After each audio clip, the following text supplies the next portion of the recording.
Just introduce ourselves. Garrett, why don't you start? Sure. My name is Garrett Muscatel. Running in Grafton 12, which encompasses Hanover and Lyme for the state house. Rick Faulkner. I'm running for Rockingham 35, which is Newton, East Kingston, Southampton, and Kensington. I'm Mo Baxley, second vice chair of the New Hampshire State Democratic Party. David Priest, resident of Manchester. I like that title. Josh Query, candidate in Ward 9 Manchester, which is just down the street. Jerry Cannon, I'm running in Stratford 18. That's Somersworth and Rollinsford, New Hampshire. Mason Donovan, District 7 Senate candidate. It's basically, I won't list them all, but they're all the towns north of Concord. Kelly Boyer, I'm a select woman in Goffstown. Chris Pappas, District 1 candidate for Congress. Yay! Chad Griffin with the Human Rights Campaign.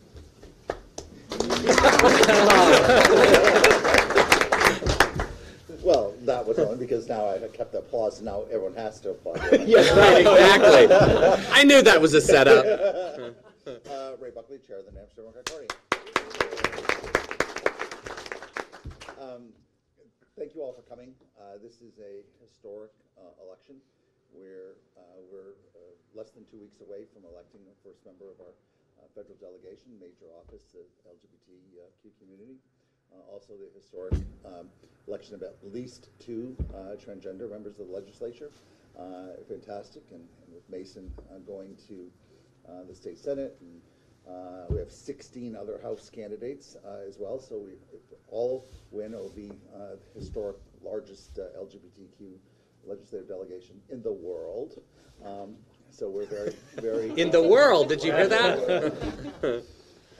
And last year, we celebrated a great victory by Kelly Boyer in her election as a select woman in the town of Goffstown, which is a very conservative, very Republican town to the west of Manchester, and we were very, very excited with her victory. And so I want to just introduce her and let her say a few words. Thank you. Sure. I'm used to it being close in meetings, so I'll have to adjust. Yeah, thank you very much. I'm very excited to be here. I have just kind of taken this whole day in of how important and historic it is for all of us to be sitting here. Had you asked me 10 years ago in my early 20s, I never, ever would have thought that we would have been celebrating this many amazing candidates. And I am so happy to support every single one of you and have these larger conversations and normalize people in our communities as people who are fully capable of everything that we know that we are. So it's very important and very exciting. And I'm so happy to support Chris. And I'm like almost going to cry just because he's such an amazing person, and I can't think of a better representative, not only for our community but for our state, and I'm so thankful to be able to sit next to him and be a supporter of his. So thank you. Thank you. Yeah, I'm also incredibly honored to next introduce the president of the Human Rights Campaign, Chad Griffin. So thank you for being with us today. Thank you so much. Thank you, Kelly. And are we 12 days to go or 13 days to go? 12 days to go. Who's counting, right? Who is counting? I have such great respect for what all of you are doing to represent our community and to represent the constituents of each and every one of your districts. I know how hard it is to do what you're doing. This year in particular, it has been 24/7, so thank you for doing everything that you're doing. We say it every year that turnout is what ultimately matters. This year, turnout is what's really going to matter, because in races here in this state and all across the country, everything is close. But when we turn out, when LGBTQ people turn out, when our allies turn out, that's how we win elections. And I know that's what's going to happen here in New Hampshire and in other key districts around the country. It is a great honor to be here with Chairman Buckley. We have crossed paths on many occasions in many campaigns over the years, and we at the Human Rights Campaign are so grateful for your longtime leadership. You know, today in Washington, there are dangerous divisions, and I think dangerous is actually the appropriate word today. And I know you all join me in thanking the first responders over the last many days who have been responding to incident after incident all across this country. I think this morning, the most recent one being targeted at Vice President Biden.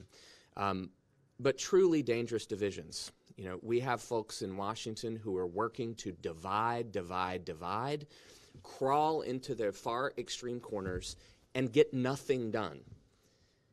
But here in this state, we have an opportunity to elect someone who quite literally has spent his entire career bringing folks together, bringing Republicans, Democrats, independents together to get things done. That's a novel idea these days in Washington. We need more people who bring experience of bridging the partisan divide to actually get things done. We need more people in Congress that have the values that Chris Pappas does. Values of decency, of fairness, of kindness. Imagine that in the halls of Congress these days. But also a strong will to stand up when it matters. And to stand up when he sees hate and discrimination and bigotry. A willingness to stand up when that comes from 1600 Pennsylvania Avenue, but at the same time, a willingness to bridge the partisan divide so that we can get things done, so that we can protect health care, so that we can extend health care to more people, just as he's done here in this state, so that we can pass the Equality Act. With the attacks this last week that the New York Times reported on Sunday and Monday, with this administration's attempts to roll back protections for our community, for transgender people especially, it highlights the importance of having the Equality Act passed. And we start by doing that in the House. Democrats and some Republicans joining them to actually get the Equality Act passed. At the end of the day, that's how we extend full federal protections on the basis of sexual orientation and gender identity to all people in our community. It's actually one of the most simple bills that's ever gone through Congress. It literally is so simple. It adds sexual orientation and gender identity into our existing civil rights laws. That should be the most bipartisan concept there ever was, treating everyone with fairness and with dignity. And we can't wait to have Chris Pappas in the United States Congress working with us to protect health care, to pass the Equality Act. We are so lucky to have you as the candidate in this race, and we can't wait to work more closely with you. Thank you. Thank you, my friend. Thanks, I appreciate it. Well, thank you to my friend Chad and to the Human Rights Campaign for standing with us in this race. We all know this is a pivotally important district. This is going to help determine the path forward for our country and also help determine the protections that individuals have in our nation. You know, we've made progress here not by accident in New Hampshire. We've done it with the leadership of folks like Ray Buckley and Mo Baxley, who have helped lead the charge over the years, and thanks for your leadership. I mean, we really stand on your shoulders, and I'm able to be out there as a candidate having these conversations with voters that are really meaningful because there were folks who came before me and blazed a trail. And I want to thank all the candidates who are here doing that today. You know, it's so valuable that everyone has a seat at the table. And if we do, we're going to make good decisions that respect each and every person in our community and that find ways where we can come together and lift one another up. And at the end of the day, that's what politics should be all about looking out for one another. And we're not going to get there if we have a member of Congress in this district who gives President Trump a blank check, who's not willing to stand up when there are policies being pushed that are wrong for the people of this district. I'll work with anyone to get the job done, and I have a track record of doing that at our State House. But I'll also stand strong for the values of this state, for what's right for the people of the district when it comes right down to it. And there are so many occasions where that's critically important over the next couple years. You know, we don't have to look too far in the past to see the importance that every vote makes in New Hampshire. You know, in 2016, Maggie Hassan won her election by 1,017 votes. Those 1,017 votes saved health care for 30 million Americans. And that's what this election could come down to in the end. We all know the history of New Hampshire, and we've got to keep spreading the message about ways in which we can support one another, ways in which we can make sure we protect health care, have an economy that works for everyone, protect our natural environment, and create communities and a country where everyone is respected under the law. And that should be part of the basic American bargain. So I will be a vote against the repeal of the Affordable Care Act. I don't want to go back to the days where insurance companies can discriminate against you based on your age or based on whether or not you have a pre-existing condition. By the way, half the adult population in New Hampshire has a pre-existing condition. And so we need to build on that and treat health care as a right and not a privilege, and look for ways to bring down costs. And we have made progress in New Hampshire at making sure that we have equality under the law. And thank you to my friend Jerry for speaking truth during the last legislative session and helped getting that bill passed. That's really important to the people of this state. And whether you live in New Hampshire or Mississippi, you should have those same protections under the law so that you can't be discriminated against in your place of employment, in housing, or in public accommodations. That's basic fairness. So we've got to get the job done. Look, I've been running for this seat for almost a year now. I feel better today than when I started out this process because I've met so many incredible people along the way, you all included. And it gives me hope that there is such a large disconnect between how people lead their daily lives here in New Hampshire and the system we have in Washington, D.C. And I think if we make our voices heard this fall, we're going to restore our values, decency, integrity, community, to a broken system, and we're going to be able to make progress for people again. So I'm optimistic about what we can accomplish. You know, the reaction to what's happening in Washington shouldn't be one of anger. It should be one of determination. Determination to get something done. Determination to stand up for one another and say that we're stronger when we support each other and when we have policies that do the same. So that's what our campaign's about, and really appreciate you all and the work that you've been doing over the last months and years. We can't take any steps backward. We've got to keep marching forward. And with support from the Human Rights Campaign and others, we're going to keep doing that in this campaign. So thank you. Thanks. Thank you.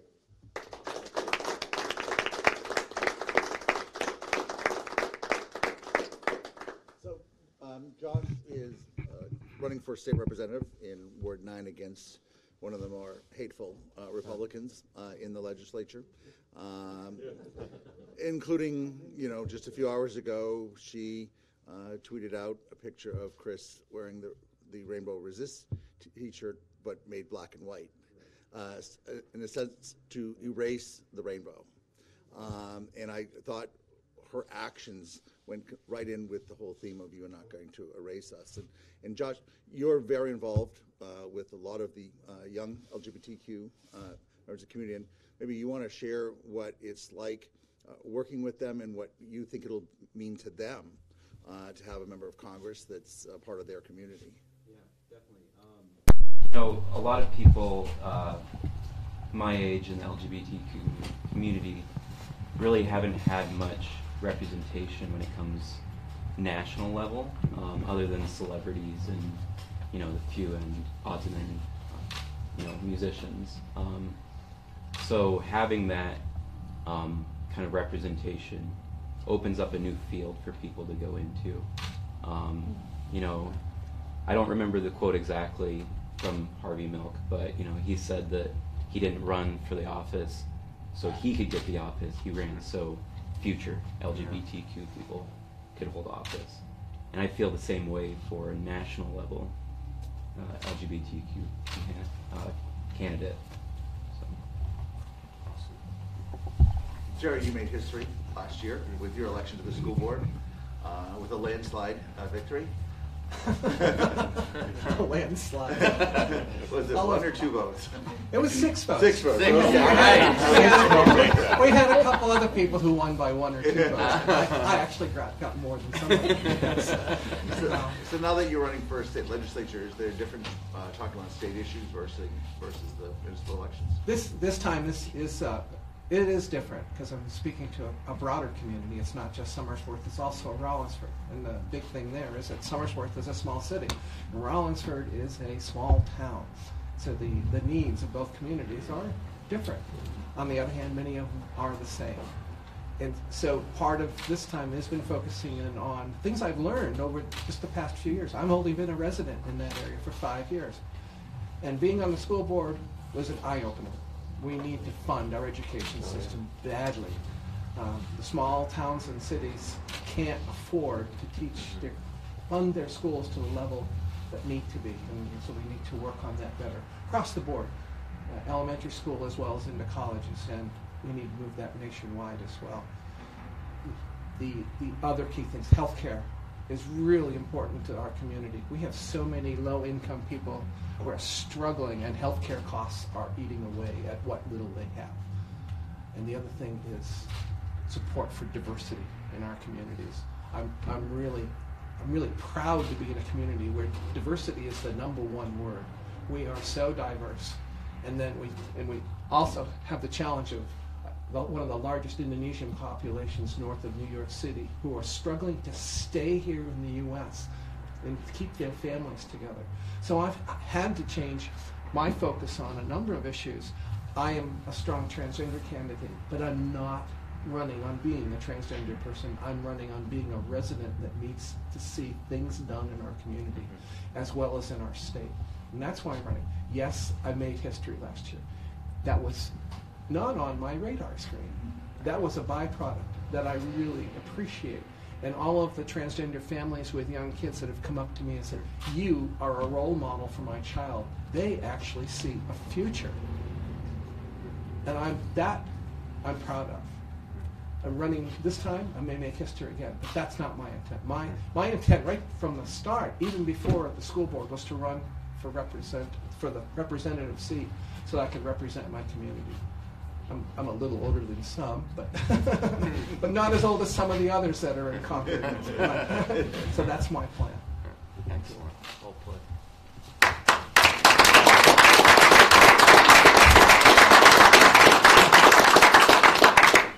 Mason, this is your first time running for office. Your profession is actually communicating about diversity. And running for the state senate in New Hampshire, especially in that central part, overlaps much of your district is in Chris's district as well. And we also have Carlos Cardona, who's running for the House. And so what is it like having like a full ticket of openly LGBTQ candidates that you're running with? Yeah, it's amazing. When I grew up, I never, and I think Chris might alluded to this, you don't think, when you grew up gay in a time in which many of our human rights, our basic rights, were not allowed to us, you never believed that you could actually be on the stage and represent everyone. You know, Martin Luther has a saying that I like to use, that everything that is done in this world is done by hope. And I add one line to that, and everything that is done in this world is done by hope united. And it's that united piece that when we look at, it's really about having a voice, one inclusive voice that looks at our differences as values and not an opportunity to divide us.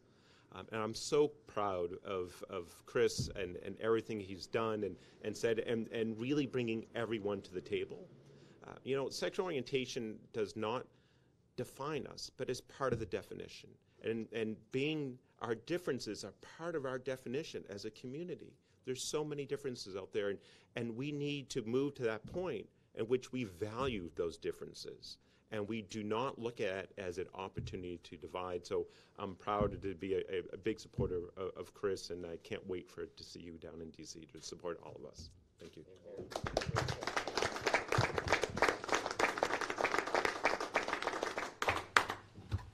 Well, Mo, when we've been fighting over the last number of decades, You and I was about to say this. Mo and Ray. One of our strategies was just to simply encourage people to come out to introduce themselves to their representative, because what we found is that once you make a connection to a representative, that it makes the world of difference. And then once we started electing openly LGBT candidates, talk a little bit about the difference in New Hampshire that we've seen over the last couple decades of where candidates are and where our issues are. I remember when we started and we came up with the number that it was 2.5 homosexuals. That if a representative meant 2.5 homosexuals, they changed their mind on our issues. And we couldn't quite figure out, is that a pregnant lesbian? It's like, how are we getting there? But it was true, particularly in New Hampshire with the size of our house. Grassroots politics, retail politics really decides. And it was our stories. It's like, call up your representative, have them come, have a cup of coffee. And we have seen people on both sides of the aisle change their opinions simply by getting to know their neighbors. And that's the key. When we tell our stories, when we tell our truths, the residents in New Hampshire believe in fair. You know, they don't abide by discrimination. So if we get out there, we tell our truths, we're open about who we are, we see change. And I couldn't be prouder than to be here and looking back and saying, look at where we are now. So congratulations. It's going to be well. Garrett, what's it like on college campus? Yeah, you know, I think it's really a unique experience. I come from a generation where my entire adult life, marriage equality has been the law of the land, and where. Yeah. The bus and the nursing home are coming to pick us up. And Reminder. It's a good reminder. That's what we worked for. It's like the younger Red Sox fans. That is so magical for us to hear. I know because it's only for those because of of your us work. who are of a much older generation, that's not something we even dreamt about. I never imagined when I was your age that I would ever have any of the rights. Our generation, it was just, are you going to be alive? Someone going to kill you? Or do you escape to New York or San Francisco? And that was the tough that was the decision that you either stay in the closet to try to protect yourself from somebody murdering you, or being driven to suicide, which was a huge factor. So when you say that, I know we all kind of laughed, but it is like the most amazing gift for us to hear. And I'm so grateful for the work of the people that came before me to make that possible. And well, I think as a LGBT candidate, I'm also a young person candidate. I'm 20 years old. I'll be 20 on election day still. And I think another thing about my generation is that discrimination based on something that someone can't choose is something that just doesn't make sense to the people that I talk to on a daily basis. And people are upset that they see in Washington that our leaders aren't standing up for the rights of every single American, regardless of their race, gender, sexual orientation, or identity. And I want to be a voice for people like me, not just as an LGBT candidate, but also as a young person who won't stand for the kinds of things that we're seeing going on today. We need a voice, and I hope to be a voice. And I'm glad that we have someone like Chris Pappas running for Congress to be a voice, to be a role model for people like me, so that we can see that anything is possible if we truly work hard, no matter who we are.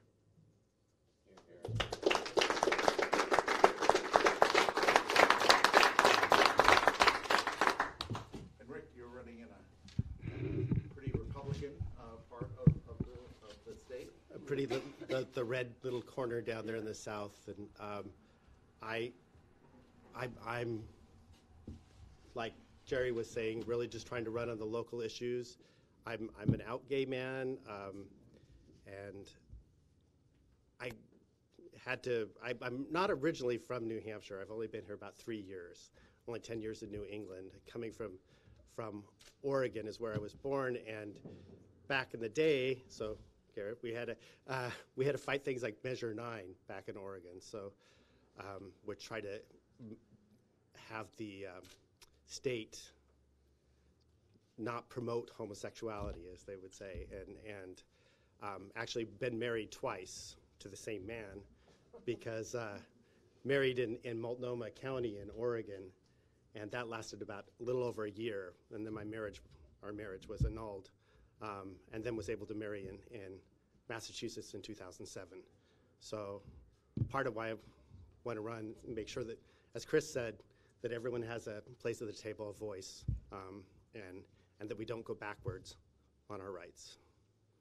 So thank you.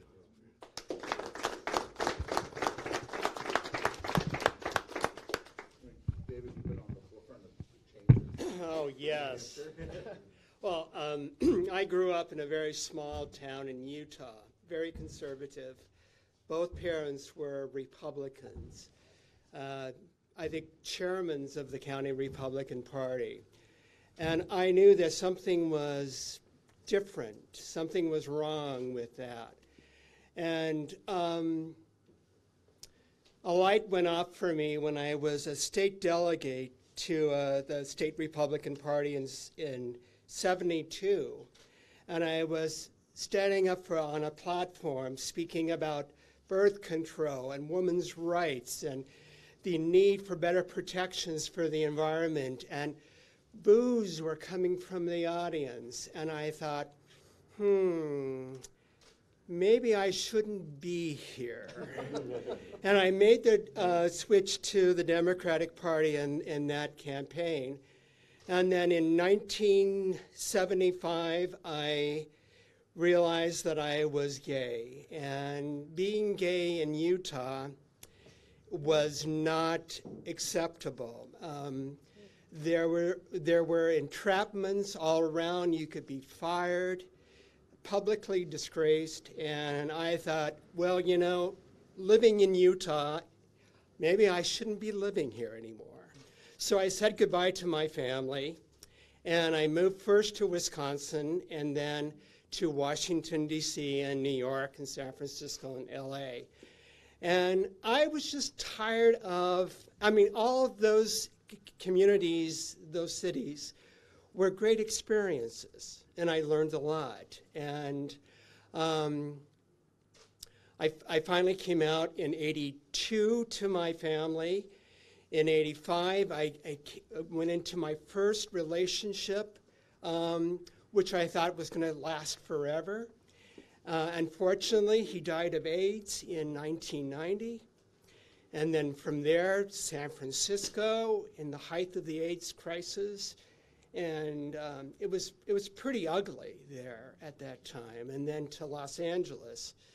And I resided in West Hollywood, one of the largest ghettos around. And, you felt relatively safe, but, I wanted not to live in a ghetto anymore. I wanted to live in a community. Being gay was just part of me. I had other things that I wanted to give. And so that's why I made a decision 15 years ago to move to New Hampshire. And I worked until last year as the executive director for the Southern New Hampshire Planning Commission. And it's a very conservative commission, mind you, it's 15 communities.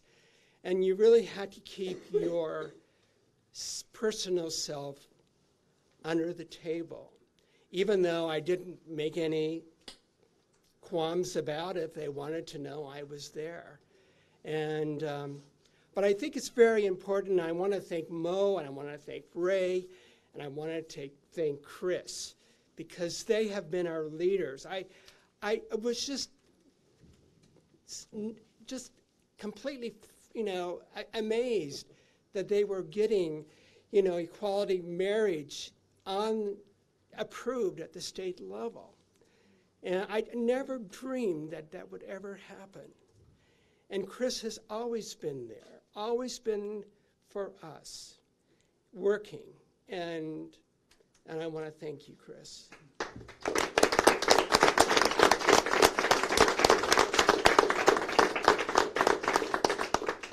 think it was put really well by Mo that telling our stories is critically important. And that's been brought home by this experience being out there on the campaign trail and the feedback that I receive from people. The people that come up to me and will whisper something to me about themselves or someone that's important to them in their lives. The young transgender people in our state, for whom visibility is so important. We need to make sure that people feel right at home here. This is a live and let live state, and I think that's one of the things that's so wonderful about New Hampshire. And we've helped strengthen our communities with the work that so many have done. So telling our stories can help change hearts and minds and laws. And we've seen that happen over the years, and we've got to keep doing it. And save lives. So thank you all for being the heroes that you are. While our gender, sexual orientation, or gender identity does not define us, know that by what you are doing in each of your districts, in the roles you have and the roles that you will have after this election, you are standing up for those who aren't lucky enough to be around this table today. Because while we have made a lot of progress in this state and in this country, we still have a long ways to go. Transgender people in particular, 22 trans women have been murdered this year alone, most of whom were trans women of color. The suicide rate is still far too high. You are helping to change those things, and that's why we have to turn out in this election for Chris Pappas and for each and every one of you. There are 49,000 eligible LGBTQ voters in the state of New Hampshire. 49,000. How much did Maggie Hassan win by? 1,017. 1,017. Jerry, how much did you win by? 6. If we turn out, when we turn out, and bring our allies along with us, we win elections. That's how we elect Chris Pappas to the United States Congress, and that's how each of you win your races. So we're grateful to be your partners in this fight and can't wait to celebrate with you in 13 days.